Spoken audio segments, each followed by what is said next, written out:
ఎందుకు ఈ మానస సరోవరానికి వెళ్ళాలి? అక్కడ ఆలయం ఉందా? ఏ దేవుడు ఉంటాడు? అర్చన ఎవరు చేస్తారు? కొబ్బరికాయలు కొడతారా? అగరత్తులు సమర్పించవచ్చా? ఇలా అడిగేవాళ్ళు ఉంటారు. మానస సరోవరంలో ఇవేవి ఉండవు. బ్రహ్మ మనస్సులో సంకల్పం కారణం చేత ఉద్భవించిన ఈ సరస్సు మానస సరోవరం ప్రపంచంలోకెల్లా అత్యంత ఎత్తైనటువంటి క్షేత్రంగా ఉన్న మంచినీటి సరస్సు. ఆ పక్కన ఉన్న కొండ ఉత్తర దిగ్భాగంలో సరస్సు, పడమర దిగ్భాగంలో కైలాస పర్వతం.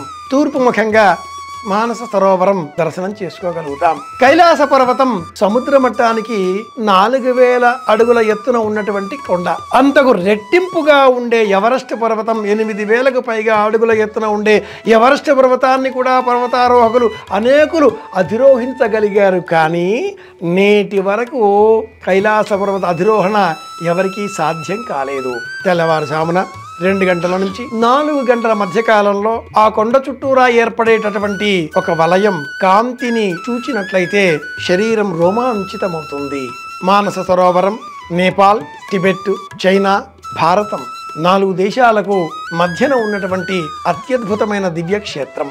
వెళ్ళాలి అనేటటువంటి ఆలోచన కల వారికి ఉత్తరాఖండ్ నుంచి కూడా మార్గం ఉంది. ఆలయం లేదక్కడ. ఆలయాలకు అధిపతి, ప్రపంచాలకు అధిపతి అయిన పరమేశ్వరుడే ఉన్నాడక్కడ. కైలాస పర్వతమే పరమేశ్వరుడు. మానస సరోవరంలో స్నానం చేస్తే వందల జన్మాల పాపాలన్నీ తొలగిపోతాయి.